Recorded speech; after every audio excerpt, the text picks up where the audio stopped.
अब आपकी स्मृति में नहीं डाल देंगे तो यहाँ पे लाकर नंबर तक बता देंगे, आपकी स्मृति चली गई, सब कुछ बताएंगे आपको, तुझे सारी घटनाएं बातें। तो स्मृति एक गई, जो डोर है वो तो खींचते रहो, वो तो स्मृति है। तो हम डाल देंगे तो गाने ही लगते ही गाने लगता है, रोने लगेगा रोने डाल देंगे तो स्मृति का ही खेल है पूरे संसार में,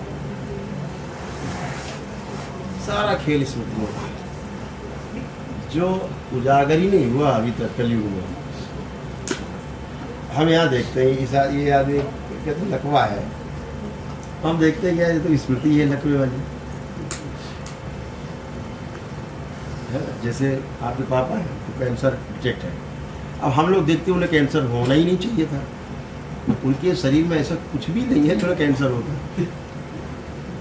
दूसरे की स्मृति चिपकी हुई है पितरों, जिसको था ये समस्या थी, लोग जान नहीं पाए, मृत्यु उनकी उसी से हुई और उनके कारण धीरे धीरे धीरे उस स्मृति के कारण वो रोग उनकी बॉडी में डेवलप।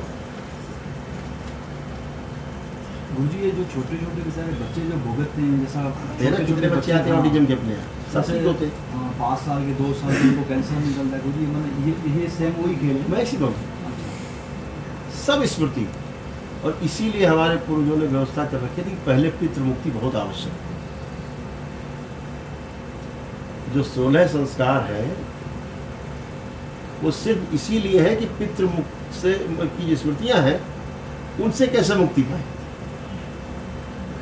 अंतिम संस्कार होता है चिता में, 16वां संस्कार, उसको अंतिम संस्कार बोलते हैं, इसीलिए वो 16वां संस्कार है।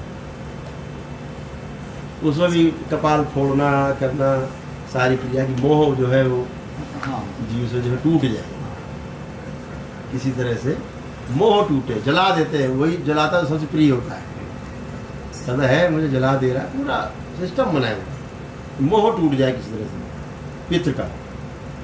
पितृ रहेगा तो फिर वो स्मृति रहेगी उनकी, फिर जो उसके दिमाग में खोपड़ी में चलता है वो सब आप में चलेगा, और जितने रोग थे उसमें मरते समय वो बनेंगे आप में, क्योंकि उसको लगता हम तो मरे नहीं अभी, हम तो जिंदा हैं और हमें कष्ट है। देखते हो मैं कष्ट पहले दूर करता हूँ। तो पितृ स्मृति जो है, आप भले पितृ मुक्त हो गए, आपने बहुत कुछ कर लिया, ठीक, स्मृति क्या करोगे? गुरुजी ये भी तो होता है ना, जैसे अभी जो लड़की शादी करके चली जाती है, जो डीएनए से जुड़ती है, उनका भी तो उनको बहुत तकलीफ होती होगी, डबल हो जाता है। हाँ डबल हो जाता है। हाँ। डीएनए गंदगी है, ये दूसरे डीएनए जुड़ी, वहाँ पे जुड़ी। इस तरह इशू होंगे, ऐसे बना के देंगे, बच्चे ही नहीं पैदा होने देंगे। अभी जिनसे गुरुजी उनकी जिनसे शादी होगी और उनके पितर इतने बदमाश होंगे तो वो अपना कर ही देंगे उसका तो जिंदगी पूरी। जैसे उसका अर्जुन का जो गुरुजी जैसे किस्सा हुआ, उसके पूर्वज कितने गंदे थे, वो आतंकी पूर्वज थे गुरुजी। हाँ इनका भांजा था, है 5 साल का होगा, और वो यहाँ ईंटें चलाता था, अंदर हम चला ईंटें चला रहा था पूरे आसमान, जो मिल जाए बोल भाई, बच्चा इतना आतंकवादी। ये एयरपोर्ट में कितनी सीटें बुक कराते थे फ्लाइट, आगे वाली करा, पीछे वाले तो बैठने नहीं देते थे। वो उनको गालियाँ, गुरुजी एयर होस्टेस को मारता था, एयर होस्टेस को मारता था, उसको मारने और उनको हाथ जोड़ता था, ऐसी व्यवस्था बेचारा उन्होंने सहयोग किया। एक ही फ्लाइट आती थी स्पाइसजेट, तो उन्होंने सहयोग किया। हाँ उन्होंने बेचारे गुरुजी बहुत सहयोग किया, वो चाहे मुंबई एयरपोर्ट हो, कानपुर हो, चश्मा लगा ऐसे पैर से कुचल देते थे। ऐसा गुरुजी जैसा अभी निकले गेट से, अभी बेचारी खड़ी रहती है वेलकम के लिए, या आउट होते हैं या इन होते हैं, थूक दे तुम, एयर होस्टेस को थूक दे रहा है, खड़े पेशाब कर दे रहा है। एक बात है गुरुजी उनका एयरपोर्ट में तोड़ फोड़, अंदर दुकानें तोड़ फोड़, ये रुपये भरते घूमते थे सब। लोग चल रहे फ्लाइट पे, वो रनवे पे दौड़ लगा देता। नहीं गुरुजी, एक बोर्डिंग होने के बाद ऐसा किस्सा आज तक नहीं हुआ। अभी जैसे इंटरनेशनल में जाते हैं तो रेलिंग लगती है, हाँ रेलिंग हो गया, आप चलें तो रेलिंग से जब भी भागेगा, अगर आप एक बार बोर्डिंग हो गई तो फ्लाइट वहाँ से जा नहीं सकती, या तो अगर 20 मिनट लेट हो गई तो फ्लाइट कैंसिल हो जाती है। वो तो सिस्टम है उसका आरटीसी का, तो उनको उसको पकड़ के बिठाना ही है। वो बोर्डिंग कर चुका है गुरुजी, उसके लिए फिर लग जाती थी फौज उनकी, तो उसके लिए उसको पकड़ के बिठा, फिर उन्होंने, क्योंकि कानपुर तो छोटा एयरपोर्ट है, मुंबई तो बड़ा है, तो ये किस्सा इन्होंने गुरुजी बहुत संभाला, कानपुर एयरपोर्ट वालों ने, इन्होंने गुरुजी बहुत बहुत सहयोग किया।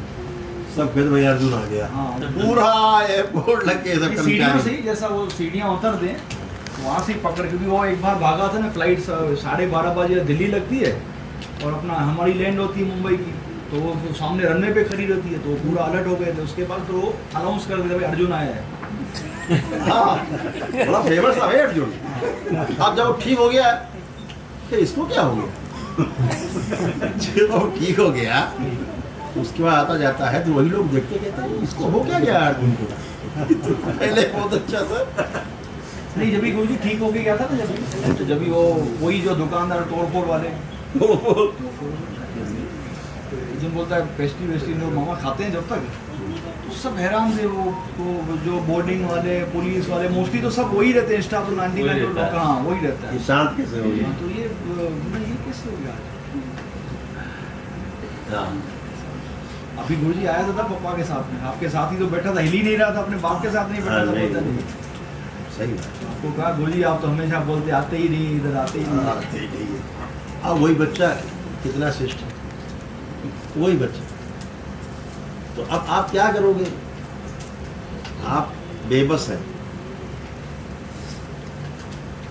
गुरुजी एक बात दूसरी है, आपने मुझे उस दिन बीच में हम अभी आए थे तो आपने मुझे एक उदाहरण दिया था उसका, बोला अर्जुन के सामने कभी दरबार के प्रति या कुछ भी ऐसा गलत बोल के देखो, कुछ भी ऐसा ही उसके मजाक करके देखो, तुम्हारी धुलाई चालू हो जाए। तो हमने मस्ती किया, एक्चुअली मस्ती परेशान नहीं किया, पीयूष ने किया। और फिर मैंने बोला यार इसको छेड़ो तो सही, देखे सही, आपने प्रोटेक्शन तो उसको देख ही रखे। वो आइसक्रीम खा रहा था उस दिन, बोला उसका जन्मदिन था मेरे ख्याल से, सीधा फेंका दरबार के लिए बोलना नहीं कुछ भी। दरबार के लिए गुरुजी के लिए कुछ भी नहीं बोला, ऐसा हो गया गुरुजी। मैं बोला भैया बैठा तो उसको, मुझे हमसे गलती हो गई। कुछ नहीं बोलने का मेरे गुरुजी के लिए। एक्चुअली छेड़ा मैंने ही था गुरुजी, इसको छेड़ो थोड़ा, देख ले। हाँ देख लेते, मैंने चलो एक बार देख लेते। तो बहुत प्यारा बच्चा, मतलब स्कूल से निकाल दिया गया उसको, इतने अच्छे स्कूल में पढ़ता, इसको स्कूल से निकाल दिया। ये बच्चा है बदतमीज है। गुरुजी 25 लाख रुपया डोनेशन देने के लिए तैयार, 25 लाख रुपया इसका बाप ने डोनेशन बोला, सिंगापुर इंटरनेशनल स्कूल है, 25 लाख रुपया देने के लिए बोला था। वो नहीं राजी, नहीं राजी हुआ, क्योंकि उसका रिकॉर्ड खराब था ना। फिर जब ही यहाँ से गुरुजी हकीकत बात है, जब ही यहाँ से पूरा ट्रीटमेंट हो गया, जो 25 लाख रुपया लेके भी उसको जब भी उनको मालूम पड़ा, वही मेरी बहन को फ़ोन करते थे, हम उसको एडमिशन देने के तैयार। फिर मेरी बहन ने बोला तुम्हारा एडमिशन ही नहीं चाहिए, हमें नहीं चाहिए, नहीं चाहिए।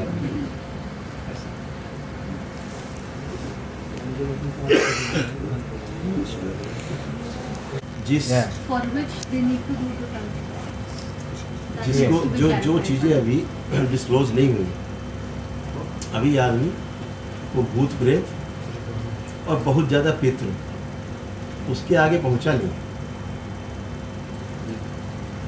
भगवान परशुराम से बड़ा हम साधक किसी को नहीं जानते इस पूरे संसार में, है ही नहीं, वो भी नहीं सकता। और हरिकाल में भी रहे,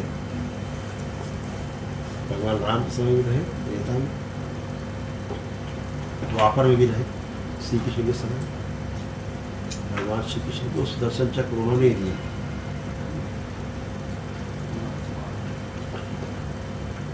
वो भगवान परशुराम दरबार में भी उपस्थित सेवा में 21 बार उन्होंने सहस्रबाहु के जो वंश है वंश के क्षत्रिय थे, 21 बार संघार किया।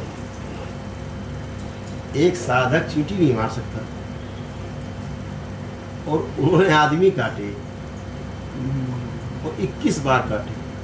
21वीं बार जब काट रहे थे तो भाग करके लोग जामुंत जी और वो हनुमान जी और जामुंत जी बैठे वहाँ जाके रोए कि प्रभु रक्षा करो, ये तो सन्यासी मार डालेगा, हम लोग क्या कसूर है।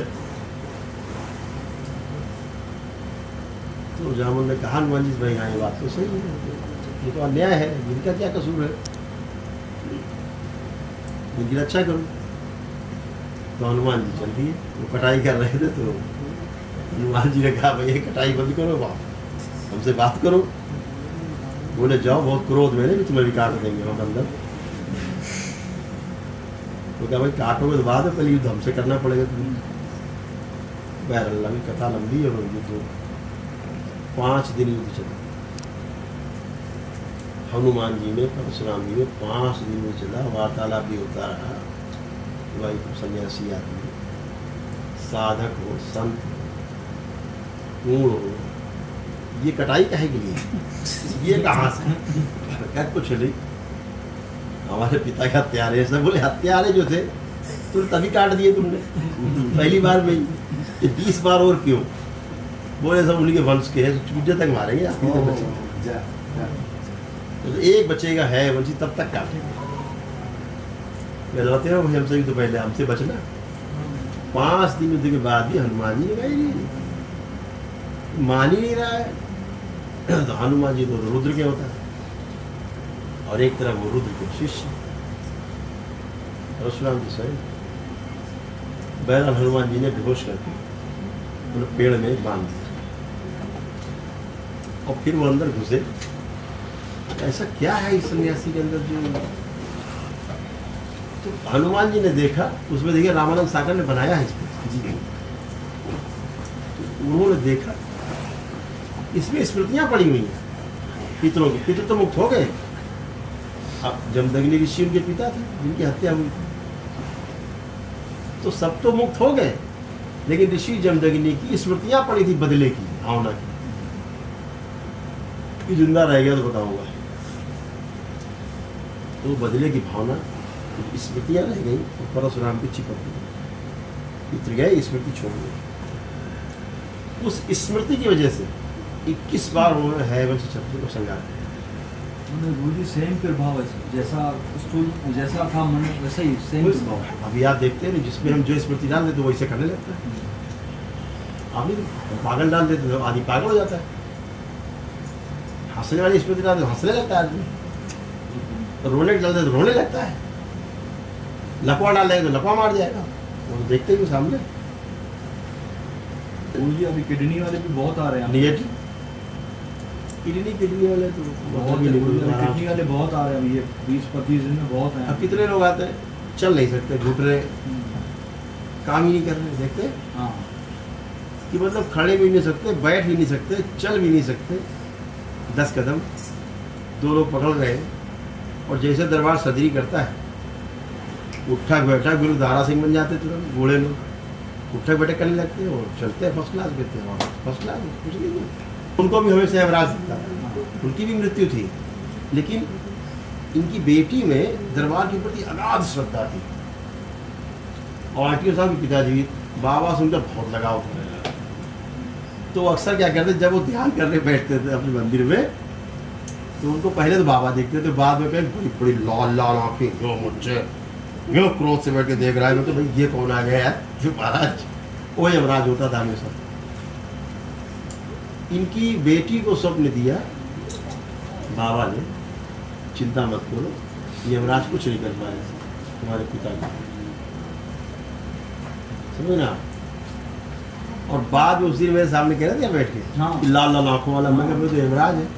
तो आरटी साहब ने बताया कि बोले गुरुदेव, मेरी बहन को बाबा ने कहा था कि यमराज तुम्हारा कुछ नहीं कर पाएगा, चिंता मत। तो कैसे होता है, जो गंदगी है वो निकल गई, ऐसे ही छप गए हैं पूरे पित्र आप में, वैसे ही पित्र छप गया है, जैसा था वो चल नहीं पाता था, पूरा छपा हुआ है, अब आप वैसे ही चलेंगे। तो हटा दो, या उसकी स्मृति हटा दो। मुल्ला ही बता रहा है मेरे कष्ट है, यहाँ यहाँ है कष्ट, निकालो तो रोने लगता है, चिल्लाने लगता है। मुझे वो लड़के का जबरदस्त था, वो बोलता है मैं गुरुजी से प्यार करता हूँ, ये करता हूँ, उसका बहुत जबरदस्त वीडियो था। एक लड़का आया था चश्मा पहन के, फिर आपने भी उसने सब सुना दी अपनी कथा वथा, तो फिर आपने बोला ठीक है हो गया, तो बोला PhD है। इतना दर्द रहा गुरुजी, पूरा आलू तो ऊपर नीचे कर दिया। तो ये बाबा माँ कृपा है, भोलेनाथ की माता की बरसती है, सब अच्छे। कुल मिला के किस्सा स्मृतियों का है। स्मृति पड़ी हुई है तो फिर आप हिल नहीं सकते, आप गुलाम है स्मृति। दिन भर आप लोग देखते हैं, केवल स्मृति हटाते हैं क्या बचता है उसके बाद? स्मृतियाँ मेरे ख्याल गुरु जी ये अभी वो बच्चे पता ही नहीं ना उन्हें स्मृति होती क्या है, स्मृति होती क्या है उन्हें पता ही नहीं। गुरु जी मैंने इन लोगों ने भगवान राम ने इसका प्रयोग किया था खरदूषण। जब खरदूषण सेना लेके चढ़ाई की राम पे, तो राम ने क्या किया, स्मृति फैला दी सब में। क्या स्मृति फैलाई? जितने खरदूषण के सैनिक थे सब में स्मृति डाल दी, जिसको देखे राम तलवार पड़ा मार दी। भगवान श्री कृष्ण की सबसे ज्यादा अगर किसी ने स्मृतियों को प्रयोग किया है तो श्री कृष्ण। अपनी सभी रंगी रानियों में डाल देते थे स्मृति, डाल दी बैठे बैठे, जाओ सब में पड़ गई स्मृति। क्या पड़ गई? सबके साथ है वो सारी स्मृतियाँ। यहाँ मंच पे हम एक साथ कितने लोगों को एक ही बना लेते थे मंच में। मुंबई से आए थे कलाकार, हैं? मिमिक्री करनी थी। हाँ, तो एक साथ कितने माही को हमने कितने बना लगा, सब माही बन गई। और माही का कोई चश्मा उतार रहा है तो कोई माही के कपड़े लिए ले रहा है। और 3 लड़कियों में मैंने माही डाली, एक बच्ची है माही है, तो मैंने 3 लड़कियों में उसकी स्मृति डाल दी। और तीनों कह रही मैं माही हूँ, तीनों बोल रहे आई एम माही। कैमरा भी चालू हो गई गुरु जी रिकॉर्डिंग। हद तब हो गई, हद तब हुई कि माही कैमरे से लाइव कर रही थी, तब तक नकली वाली माही आ गई। ये फोन कहाँ से मेरा मिल गया तुम? इधर लाओ, हम लाइव करेंगे, तुम क्या कर रही फोन मेरा, इधर लाओ। अब फोन ले लिया, अब माही बेचारी ऐसी खड़ी, मैं कहा ठीक है खिला रहे अर्जन। तो हमने कह रखा था माही को भी सबको कि जो बच्चे लोग रहते, लड़कियाँ रहती हैं, जिनको फेस ना दिखे, कल इनकी शादियाँ हो गई तो इनकी इस तरह फेस ज़्यादा नहीं दिखे, तो जब भी ये सामने आए तो कैमरा नीचे कर देना और ऐसे करके मूवमेंट करना शिव जी की तरह, वो बाबा की तरह। तो जो नकली वाली माही है ने बिल्कुल वैसे ही किया उसने, जैसे ही बच्ची आई और वो शिव जी बजा तुरंत उसने कैमरा नीचे किया यूँ करके, और बाबा के चौड़ पे लेके बाबा को किया। जब ये चढ़ा चुके तब कैमरा पे देखी, डिट्टो वैसे ही माही का चश्मा उतार लिया। और हद तब हो गई जो शाम को तीनों माही के कमरे पहुंच गई। तो तुम यहाँ कैसे? भैया मेरा कमरा, तुम्हारा कमरा कहाँ से हो गया? हमारा है। अब माही से रोने लगे, गुरुदेव हमको बचा लो, ये हमको सारी माही मिलके हमको मार देगी, जहाँ मिल जाए। मेरा सूट क्यों पहन लिया? अब हालत बहुत